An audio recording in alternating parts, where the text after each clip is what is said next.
বিসমিল্লাহির রহমানির রহিম।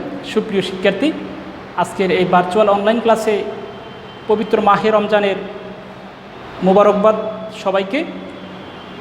আশা করি তোমরা যে যেখানে আছে ভালো আছো। প্রিয় শিক্ষার্থী, একাদশ এবং দ্বাদশ শ্রেণী ব্যবসা শিক্ষা শাখার শিক্ষার্থী, তোমাদের সকলের উদ্দেশ্যে যে ক্লাসটা এখন আমি নিব, একাদশ শ্রেণী এবং দ্বাদশ শ্রেণী উভয়ের জন্য এই ক্লাসটা। ব্যাংক সমন্বয় বিবরণী এই অধ্যায়ের উপর বেশ কিছু ক্লাস নিয়েছি, তোমরা জানো ইতিমধ্যে। আজকে যে অঙ্কটা করব, ব্যাংক সমন্বয় বিবরণী সম্মিলিত বোর্ড 2018, পৃষ্ঠা নম্বর হচ্ছে 1134, অঙ্ক নম্বর 9। এই পৃষ্ঠা নম্বর এবং অঙ্ক নম্বর তোমরা বইয়ের সাথে মিলিয়ে নিবে। আর অঙ্কটা কীভাবে মিলাবে, অঙ্কের শিরোনামটা আমি যখন পড়বো তার সাথে মিলিয়ে তুমি কী করবে, অঙ্কটা করবে। হয়তো বইয়ের মধ্যে কারো পৃষ্ঠা একটু সামনে পিছনে থাকতে পারে, কিন্তু অঙ্ক কিন্তু সেম। যাই হোক, এই অঙ্কটা আমাদের ইম্পর্টেন্ট। আমি ব্যাংক সমন্বয় বিবরণী সম্মিলিত বোর্ড 2018 সালের আসছে এরকম একটা অঙ্ক বিগত ক্লাসে করেছিলাম। আজকেও এরকম একটা অঙ্ক করতে যাচ্ছি, কারণ বিগত ক্লাসে যে অঙ্কটা করেছিলাম সেটা 4টা বোর্ডে আসছিল। আজকে যেটা করব সেটাও এরকম 4টা-5টা বোর্ডে আসছে, সেই জন্য অঙ্কটা অত্যন্ত গুরুত্বপূর্ণ। দেখো, আমি অঙ্কটা করতে যাচ্ছি পৃষ্ঠা নম্বর 1134 এবং অঙ্ক নম্বর প্রশ্নের সিরিয়ালে অঙ্ক নম্বর হচ্ছে 9। এটা জনাব তাসনিমের হিসাব বই হতে 21 ডিসেম্বর 2017 সালে নিম্ন তথ্যগুলো নেওয়া হয়েছে। এখন আমার কোশ্চেনটা হচ্ছে, প্রশ্নের শিরোনামটা কি? জনাব তাসনিমের হিসাব বই থেকে নিম্ন তথ্যগুলো নেওয়া হয়েছে 21 ডিসেম্বর 2017 সালে। নগদান বই অনুযায়ী ব্যাংক জমার উদ্বৃত্ত দেওয়া আছে। 15,000 টাকার ইস্যুকৃত চেক পরিশোধের জন্য এখনও ব্যাংকে উপস্থাপিত হয়নি। 20,000 টাকার একটি চেক আদায়ের জন্য ব্যাংকে জমা দেওয়া হয়েছে, ব্যাংক কর্তৃক আদায় হয়নি। ব্যাংক কর্তৃক লভ্যাংশ আদায় নগদান বইতে লেখা হয়নি। ব্যাংক কর্তৃক প্রদেয় বিল 10,000 টাকা নগদান বইতে লেখা হয়নি। ব্যাংক কর্তৃক প্রাপ্য বিল 2,500 টাকা সরাসরি আদায় যা নগদান বইতে লেখা হয়নি। ব্যাংক কর্তৃক ধার্যকৃত চার্জ নগদান বইতে লেখা হয়নি। এই হচ্ছে আমাদের এখানে 7টি লেনদেন। এখান থেকে আমরা যে কাজটা করব, ব্যাংক বিবরণীতে লেখা হয়নি এরূপ লেনদেনের মোট টাকার পরিমাণ বের করো। আমার সাথে অঙ্কটা এখন করো তোমরা, পরবর্তীতে লাইভ ক্লাসে ইনশাল্লাহ। সমস্যা হলে তো আমি আসি, বলবে। কি করতে বলছে আমাকে? ক নম্বরে ব্যাংক বিবরণীতে লেখা হয়নি এরূপ লেনদেনের মোট টাকার পরিমাণ নির্ণয় করো। এটা হচ্ছে সম্মিলিত বোর্ড 2018 9 নম্বর অঙ্কের ক। তাহলে এখানে লিখব ব্যাংক বিবরণীতে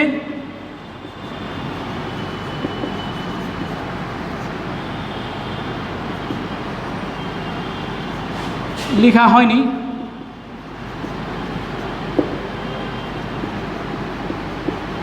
এরূপ, কি বলেছে? ব্যাংক বিবরণীতে লেখা হয়নি এরূপ লেনদেনের পরিমাণ নির্ণয়।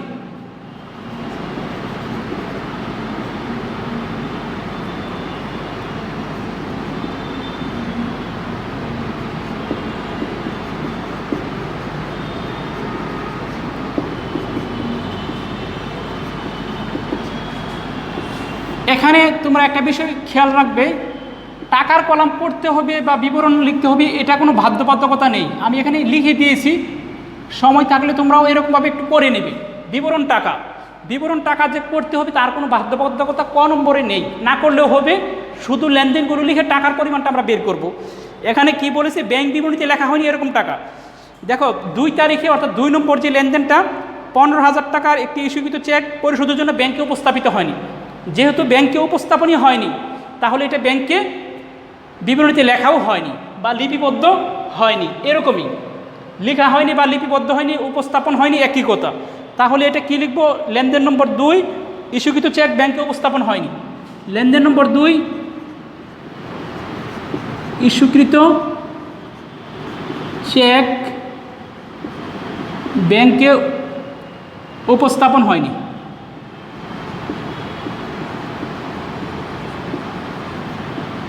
কত টাকা? 15,000 টাকা। এবার আসি খ নম্বর, পরের লেনদেন। পরে হচ্ছে 3 তারিখ। 3 তারিখে অর্থাৎ 3 নম্বর লেনদেন, 20,000 টাকার একটি চেক আদায়ের জন্য ব্যাংকে জমা দেওয়া হয়েছে। এই চেকটা কিসের জন্য জমা দিয়েছি? ব্যাংকে আদায় করার জন্য জমা দিয়েছি, কিন্তু ব্যাংক আদায় করতে পারে নাই। ব্যাংক যদি আদায় করতে পারতো তাহলে ব্যাংক বিবরণীতে লেখা হতো, কিন্তু যেহেতু আদায় করতে পারে না সেহেতু এটা ব্যাংক বিবরণীতে লেখা হয়নি। কত টাকা সেটা? লেনদেন নম্বর 3, 20,000 টাকা। আদায়ের জন্য জমাকৃত চেক আদায় হয়নি, এখানে লিখব আদায়ের জন্য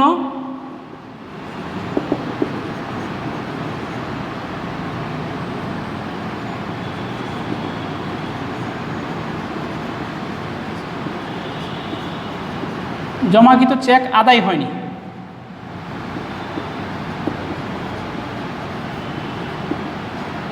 কত টাকা দেখতে পেলাম? 20,000 টাকা না? 20,000 টাকা, রাইট। তারপরে আসি দেখি আর অন্য লেনদেন আছে কিনা। 4 নম্বর ব্যাংক কর্তৃক লভ্যাংশ আদায়। নগদান বইতে লেখা হয়েছে ব্যাংক কর্তৃক প্রদেয় বিল, ব্যাংক কর্তৃক প্রাপ্য বিল, ব্যাংক কর্তৃক ধার্যকৃত চার্জ, এই সবগুলোই ব্যাংক বিবরণীতে লেখা হয়েছে। আর কোনো লেনদেন আমাদের নেই। তাহলে এখানে 15 আর 20 35,000 টাকা। দেখো অঙ্ক কত সহজ, এতটুকু করতে পারলে কিন্তু তুমি 2 নম্বর পেয়ে গেছো। অঙ্কের লেনদেনগুলো, ব্যাংক সম্পর্কিত লেনদেনগুলো ধরতে পারলে, বুঝতে পারলে কোনো সমস্যা নেই, অঙ্ক খুবই সহজ। এখানে 5টা 6টা 7টা লেনদেন থাকবে, প্রত্যেকটা অপশনে 4টা 3টা করে লেনদেন আসবে। দেখো ক নম্বরে আসছে মাত্র 3টা, 2টা লেনদেন। আবার খ নম্বরে আসবে এরকম 4টা বা 5টা লেনদেন, এরকমই থাকবে। এবার খ নম্বরে আসি, দেখো খ নম্বরে কী বলেছে?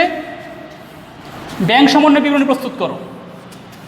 ক্ষয়ে কি বলেছে? ব্যাংক সমন্বয় বিবরণী প্রস্তুত করো। এটা না, ক্ষয়ে প্রথমে ব্যাংক সমন্বয় বিবরণী বলে না, ব্যাংক সমন্বয় বলছে গ নম্বরে, আর ক্ষয়ে বলছে কিছু জাবেদা। তাহলে আমরা জাবেদা নমুনা ছকটা করি। জনাব তাসনিমের জাবেদা, জনাব তাসনিমের জাবেদা দাখিলা। তাইলে আমরা এখানে জাবেদা নমুনা ছকটা কীভাবে করব?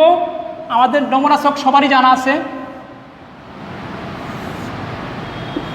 তারিখ বিবরণ ডেবিট টাকা ক্রেডিট, তারিখ বিবরণ খতিয়ান পৃষ্ঠা ডেবিট টাকা ক্রেডিট টাকা। তারিখের মধ্যে আমরা তারিখ লিখতে পারবো না, কিন্তু কি লিখব? ক্রমিক নম্বর লিখব। ডেবিট টাকা ক্রেডিট টাকা। তারিখের মধ্যে লিখব 2017 ডিসেম্বর 31 পর্যন্ত লিখবো, এরপর আর কিছু লিখবো না। 2017 31 ডিসেম্বর এই তারিখে লেনদেনগুলো ক্রমিক নম্বর অনুযায়ী দেওয়া আছে। কোন কোন লেনদেনগুলো আমাকে জাবেদা করতে বলছে? যে ব্যাংক বিবরণীতে লিপিবদ্ধ হয়েছে, ব্যাংকে লিপিবদ্ধ হয়েছে এমন লেনদেনগুলো জাবেদা দাখিলা দেখাও। তাহলে আমরা 3 এবং 4 এই 2টা লেনদেন ব্যাংক বিবরণীতে লিপিবদ্ধ হয়নি, এই 2টা আমাকে দেখাইতে হবে না। কিন্তু যেগুলো হয়েছে 4-এর থেকে 5-এর থেকে হয় নাই, অর্থাৎ 5, 6, 7 এই 3টা লেনদেন আমাদের ব্যাংক বিবরণীতে লিপিবদ্ধ হয়েছে। আর এই হয়েছে যেহেতু, এগুলো আমাকে খ নম্বরে জাবেদা করতে বলছে। আমি দেখতে পাচ্ছি লেনদেন নম্বর কত? এটা 5। ব্যাংক কর্তৃক প্রদেয় বিল, প্রদেয় হিসেবে 10,000 টাকা পরিশোধ। তাহলে এটা ব্যাংকে লিপিবদ্ধ হয়েছে। প্রদেয় বিলের টাকা যদি পরিশোধ করে কি হয়? ব্যাংকের টাকা কমে যায়। তাহলে হবে প্রদেয় হিসাব বা প্রদেয় বিল ডেবিট, নগদান হিসাব ক্রেডিট। এটা কি প্রদেয় বিল বলছে না, প্রদেয় হিসাব বলছে। তাইলে আমি লিখবো এখানে প্রদেয় হিসাব, প্রদেয় হিসাব ডেবিট, ব্যাংক হিসাব ক্রেডিট। কত টাকা হবে এটা? 5 নম্বরে হচ্ছে 10,000 টাকা, প্রদেয় হিসাব ডেবিট, ব্যাংক হিসাব ক্রেডিট। কি বলেছে এটা আবারও দেখে নিচ্ছি। ব্যাংক বিবরণীতে লিপিবদ্ধ হয়েছে এরূপ লেনদেন, কত টাকা সেটা আমি দেখতে পাচ্ছি 5, 5-এ হচ্ছে 10,000 টাকা। 10,000 টাকা না? হ্যাঁ 10,000 টাকা। তাহলে এটা কারণটা হবে ব্যাংক কর্তৃক প্রদেয় হিসাবকে পরিশোধ। এখানে লিখব ব্যাংক কর্তৃক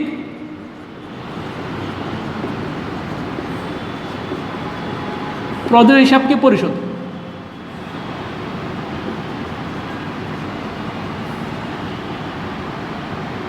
$10,000 টাকা।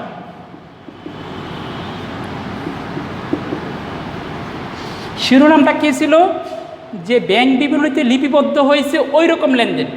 যেহেতু ব্যাংক বিবরণীতে লিপিবদ্ধ হয়েছে ওই লেনদেনটি আমরা এখানে জাবেদা করব। এটা গেল কত নম্বর জাবেদা? 5 নম্বর জাবেদাটা গেল। আমাদের একটা লেনদেন 4 নম্বর লেনদেনটা দেখো, আমি 4 নম্বর লেনদেনটা না পড়ে 5-এ চলে আসছিলাম। লেখা আছে ব্যাংক কর্তৃক লভ্যাংশ আদায়। যেহেতু ব্যাংক কর্তৃক আদায় করেছে, এটাও ব্যাংকে লিপিবদ্ধ হয়েছে, সুতরাং এই লেনদেনটা আমরা প্রথমেই লেখা দরকার ছিল। প্রথমে 4 তারপরে 5-এ আসা দরকার ছিল। যদি এরকম মিস্টেক হয়ে যায় পরীক্ষার খাতায়, তাতে কোনো ভুল হবে না। তুমি সিরিয়ালটা এখানে 5 দিয়েছো, এখানে আবার 4 দিবে। ঠিক আছে, কি বলছি বুঝতে পারছো? তাতে কোনো ভুল হবে না। আমি প্রথমে লেনদেনটা পড়ি নাই, সেই জন্য কী হয়েছে, একটু গ্যাপ পড়ে গেছে। এখন যে কাজটা করতে হবে আমাদের, যে ব্যাংক কর্তৃক লভ্যাংশ আদায় করলে কি হয়, ব্যাংক হিসাব ডেবিট,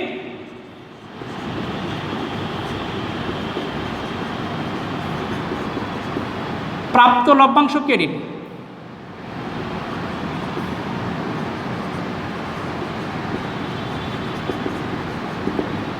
এখানে লিখব ব্যাংক কর্তৃক লভ্যাংশ আদায়।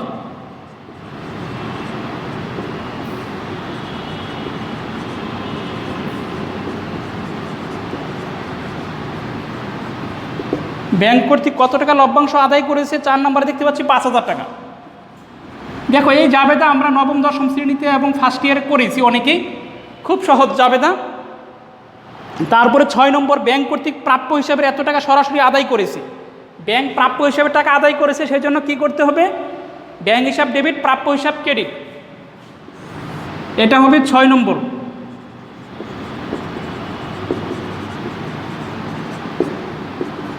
ব্যাংক হিসাব ডেবিট, প্রাপ্য হিসাব ক্রেডিট।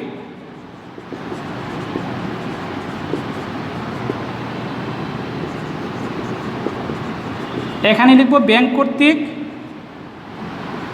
প্রাপ্য হিসাবের টাকা আদায়।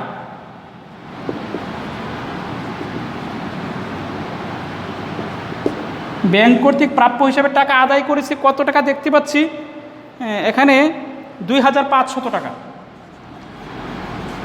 2,500 টাকা। তারপরে আসি, পরের লেনদেনটা হচ্ছে 7 নম্বর, ব্যাংক কর্তৃক ধার্যকৃত চার্জ। ব্যাংক যদি চার্জ ধার্য করে, ব্যাংক চার্জ ডেবিট, ব্যাংক হিসাব ক্রেডিট। টাকা হচ্ছে কত, 500 টাকা। ব্যাংক চার্জ ডেবিট, ব্যাংক হিসাব ক্রেডিট।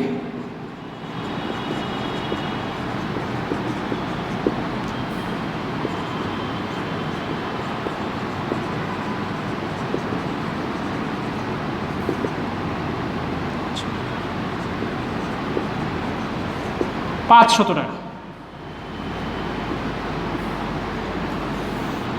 প্রিয় শিক্ষার্থী, এরকম 4-5টা জাবেদা পরীক্ষায় আসবে। জাবেদাগুলো আমরা কি করব, লেনদেনগুলো পরে পরে জাবেদাগুলো করতে হবে। তবে এখানে মোট টাকা লিখতে হবে, এরকম কোনো বাধ্যবাধকতা নেই, না লিখলেও হবে, কিন্তু কারণগুলো অবশ্যই লিখতে হবে। যদি কারণ না লিখো, সেক্ষেত্রে কিন্তু এই অঙ্কটার মান হচ্ছে 4। কারণ না লিখলে তুমি 1 নম্বর কমে যাবে, 3 নম্বর পাবা। তাই সতর্কতার সাথে কারণগুলো লিখবে। আর জাবেদাগুলো করার সময় শুধু দেখবে বারবার ডেবিট এবং ক্রেডিট, যে কোনো একটা অবস্থায় ব্যাংক হিসাব আসবে। ব্যাংক সম্পর্কিত লেনদেন মানে ডেবিট কিংবা ক্রেডিটের মধ্যে একটা ব্যাংক হিসাব থাকবে।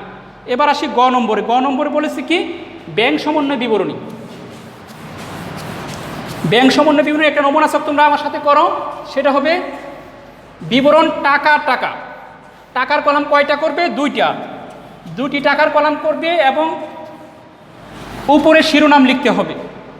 শিরোনামটা হচ্ছে কি, এটা জনাব তাসনিমের ব্যাংক সমন্বয় বিবরণী। আমরা এখানে লিখব জনাব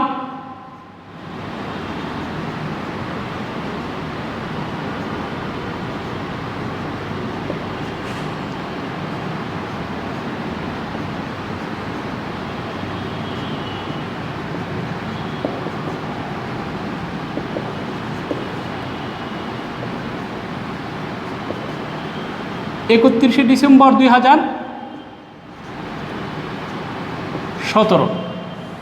তারপরে এখানে যে কাজটা করতে হবে তোমাকে, টাকার কলাম কয়টা করব বলছি, 2টা। 2টি টাকার কলাম করব, বিবরণ করব একটা, তাহলে আমাদের হয়ে যাবে। কারণ একটা হচ্ছে যোগ বিয়োগের জন্য টাকা, আরেকটা হচ্ছে মোট টাকা। প্রথম কলামটা হচ্ছে বিস্তারিত টাকা। অনেকে আবার এখানে বিস্তারিত টাকা লিখবে, আর এখানে লিখব টাকা, তাতে কোনো ভুল হবে না। আমি দেখতে পাচ্ছি নগদান বই অনুযায়ী ব্যাংক জমার উদ্বৃত্ত 50,000 টাকা।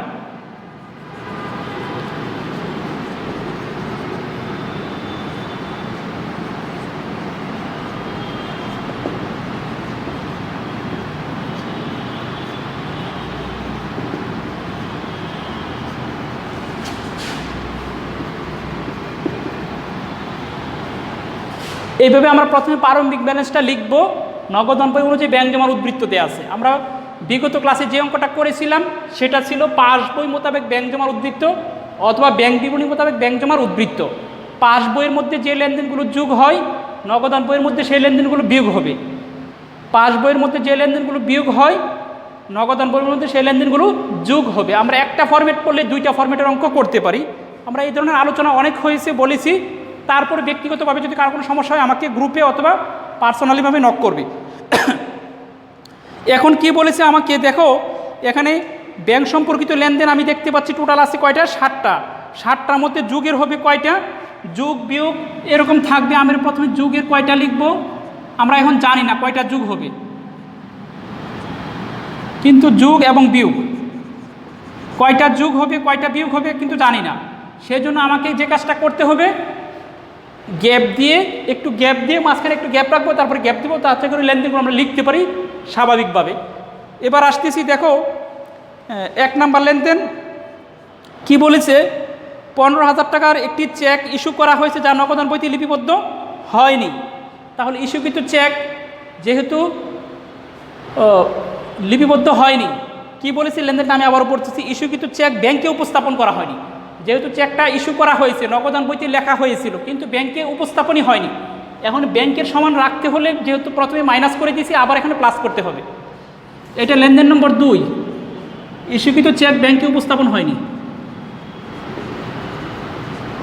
ইস্যুকৃত চেক ব্যাংকে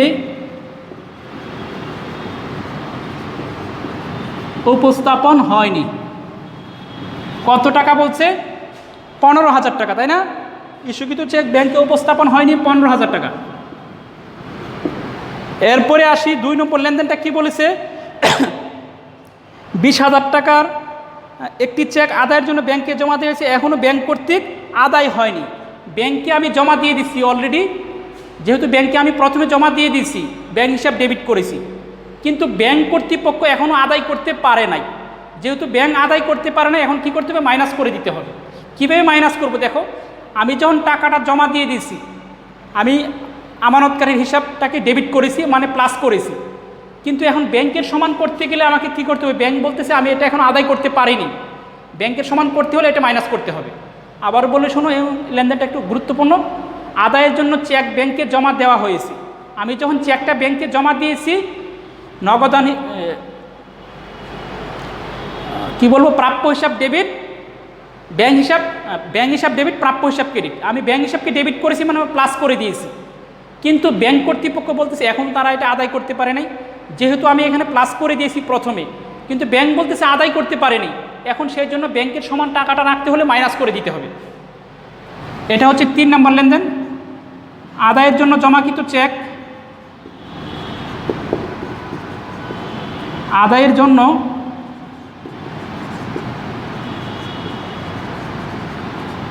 জমাকৃত চেক ব্যাংক কর্তৃক আদায় হয়নি।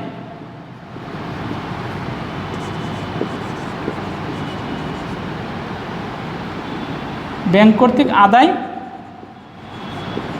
হয়নি। টাকার পরিমাণটা হবে কত, এখানে 20,000 টাকা। তারপরে লেনদেনটাতে আসি, দেখো তারপরে লেনদেনটা কি বলেছে, ব্যাংক কর্তৃক লভ্যাংশ আদায় যা নগদান বইতে লেখা হয়নি। ব্যাংক আদায় করেছে কিন্তু নগদান বইতে লেখা হয়নি, তাহলে ব্যাংক বিবরণীতে যোগ হয়ে গেছে ইতিমধ্যে, কিন্তু নগদান বইতে যেহেতু লেখা হয়নি এখন যোগ করতে হবে। এটা হচ্ছে লেনদেন নম্বর 4, ব্যাংক কর্তৃক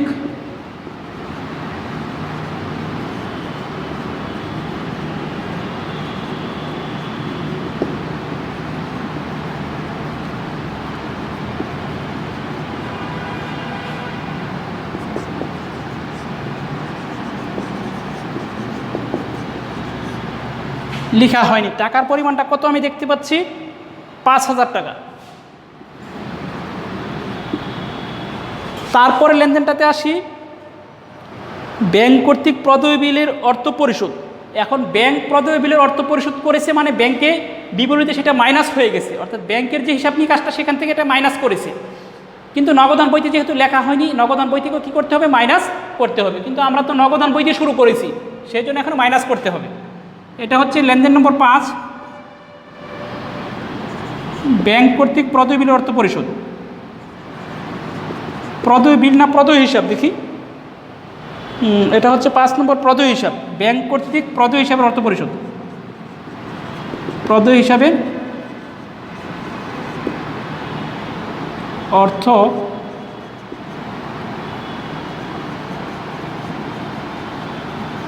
পরিশোধ, যা নগদান বইতে লেখা হয়নি।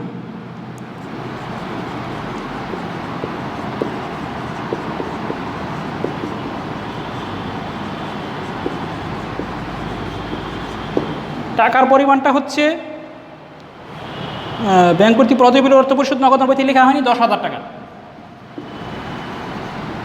তারপরে লেনদেনে আসি, তারপরে হচ্ছে এটা কত নম্বরটা গেল? 5 নম্বর। 6 নম্বরে আসছে ব্যাংক কর্তৃক প্রাপ্য বিল আদায়, যা নগদান বইতে লেখা হয়নি। ব্যাংক প্রাপ্য বিলের টাকা আদায় করেছে, তার মানে ব্যাংক হিসাবে ব্যাংক বিবরণীতে সেটা প্লাস হয়েছে, কিন্তু নগদান বইতে লেখা হয়নি, সেই জন্য এখন প্লাস করতে হবে। 5 নম্বর ব্যাংক কর্তৃক প্রাপ্য বিল আদায়, যা নগদান বইতে লেখা হয়নি।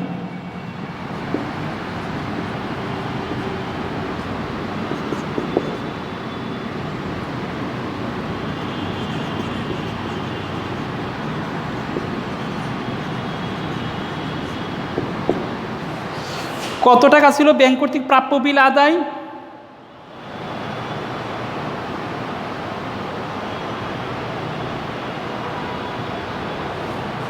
এটা লেনদেন নম্বর কত? 5, তাই না?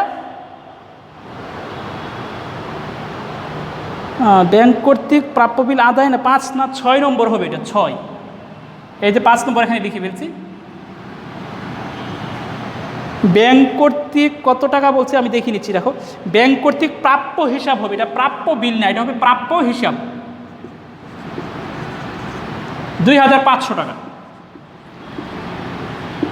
বুঝতে পেরেছে কীভাবে বলছি? ব্যাংক কর্তৃক প্রাপ্য হিসাবের টাকা আদায় করেছে, কিন্তু নগদান বইতে লেখা হয়নি। ব্যাংক যেহেতু আদায় করেছে, ব্যাংক কর্তৃপক্ষ সেটাকে আমার অ্যাকাউন্টে প্লাস করেছে, কিন্তু নগদান বইতে যেহেতু লেখা হয়নি, আমরা নগদান বই উদ্ধৃত দিয়ে শুরু করেছি, সেই জন্য এটাকে করতে প্লাস করতে হবে। এবার আসি 6, 7 নম্বর ব্যাংক কর্তৃক ধার্যকৃত চার্জ 500 টাকা। ব্যাংক ধার্য করেছে, কিন্তু নগদান বইতে লেখা হয়নি। ব্যাংক তো ধার্য করেছে মানে মাইনাস করেছে, নগদান বইতে লেখা হয়নি বলে এখন মাইনাস করতে হবে। এটা হচ্ছে 6, 7 নম্বর লেনদেন। ব্যাংক চার্জ নগদান বইতে লেখা হয়নি, লেখা হয়নি 500 টাকা। আর কোনো লেনদেন আমাদের নেই, এ পর্যন্ত সমাপ্তি। এবার যোগ বিয়োগ করি, 15, 5, 20, 22,500 টাকা। 22,500 টাকা যোগ করলে কত হয়? 72,500 টাকা। আর এখানে কত? 20, 30, 30,500 টাকা। 30,500 টাকা মাইনাস করলে কত হয়? 40,000 টাকা। এটাকে আমরা কি শিরোনাম দিব? কিন্তু শিরোনামের পূর্বে আমরা কি করতে যাচ্ছি দেখো,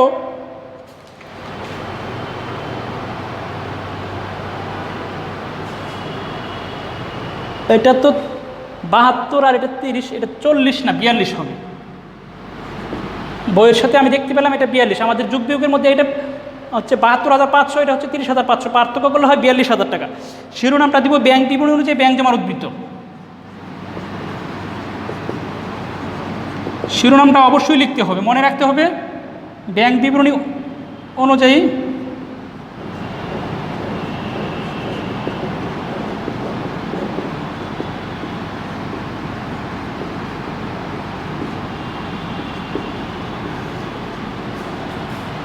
প্রিয় শিক্ষার্থী, এই দুটি অঙ্ক সম্মিলিত বোর্ড 2018-তে দুটি অঙ্ক আমি করে দিয়েছি পরপর দুটি ক্লাসে। এই অঙ্কগুলো তোমাদের জন্য অত্যন্ত গুরুত্বপূর্ণ। এই ধরনের লেনদেন দিয়ে তোমাদের পরীক্ষায় অঙ্ক আসবে, হুবহু এই অঙ্কটা আসবে বিষয়টা এমন নয়, কিন্তু লেনদেনগুলো এরকমই থাকবে, তবে টাকার পরিমাণ কিংবা প্রতিষ্ঠানের নাম একটু ভিন্ন রকম থাকতে পারে, এটুকুই। তাহলে এই দুইটা অঙ্ক আমরা অত্যন্ত মনোযোগ সহকারে করব। এরপর ফরম্যাটটা দেখব, প্রয়োজনে জাবেদাগুলো আমি যে পড়েছি বই থেকে বলেছি, ব্যাংক সম্পর্কিত লেনদেনের জাবেদাগুলো দেখব। সমস্যা হলে আমাকে নক করবে, গ্রুপে নক করবে, সহপাঠীদেরকে বলবে। উভয়ের সম্মতিতে আমরা একটা ভালো ফলাফল অর্জন করতে সক্ষম হব ইনশাল্লাহ। বাসায় বসে অঙ্কটা করবে। তবে আবারও বলে নিচ্ছি, যেহেতু এখানে নগদান বই অনুযায়ী ব্যাংক জমার উদ্বৃত্ত দিয়ে অঙ্কটা শুরু করেছি, সর্বশেষ শিরোনাম দিব ব্যাংক বিবরণী অনুযায়ী ব্যাংক জমার উদ্বৃত্ত। আবার যখন এখানে ব্যাংক বিবরণী অনুযায়ী ব্যাংক জমার উদ্বৃত্ত দিয়ে শুরু করব, সর্বশেষ দিব নগদান বই অনুযায়ী ব্যাংক জমার উদ্বৃত্ত। বুঝতে পেরেছ? ঠিক আছে, ভালো থাকো সবাই, আল্লাহ হাফেজ।